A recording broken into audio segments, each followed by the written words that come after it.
November 4th Daily Devotional, Lift 'Em Up by Ellen G. White, the present mediatorial work of Christ.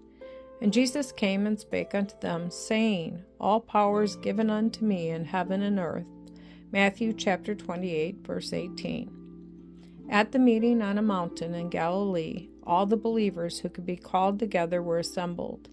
Of this meeting, Christ himself, before his death, had designed the time and place. At the time appointed, about 500 believers were collected in little knots in the mountainside, eager to learn all that could be learned from those who had seen Christ since his resurrection. From group to group the disciples passed, telling all they had seen and heard of Jesus, and reasoning from the Scriptures as he had done with them. Thomas recounted the story of his unbelief, and told how his doubts had been swept away. Suddenly Jesus stood among them. No one could tell whence or how he came.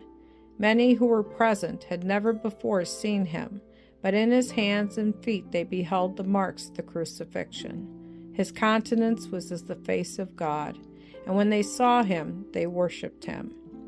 But some doubted. So it will always be. There are those who find it hard to exercise faith, and they place themselves on the doubting side. These lose much because of their unbelief.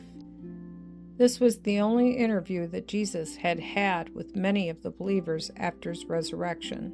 He came and spoke to them, saying, All power is given unto me in heaven and in earth.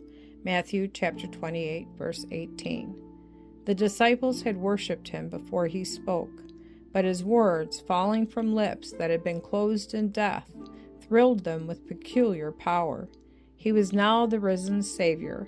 Many of them had seen him exercise his power in healing the sick and controlling satanic agencies.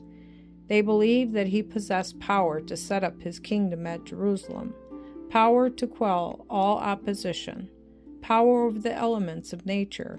He had stilled the angry waters. He had walked upon the white-crested billows. He had raised the dead to life. Now he declared that all power was given to him. His words carried the minds of his hearers above earthly and temporal things to the heavenly and eternal. They were lifted to the highest conception of his dignity and glory.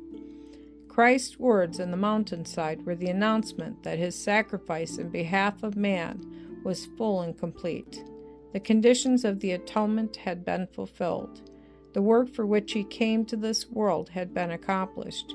He was on his way to the throne of God, to be honored by angels, principalities, and powers. He had entered upon his mediatorial work. Clothed with boundless authority, he gave his commission to the disciples.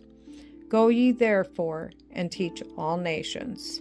Matthew chapter 28, verse 19.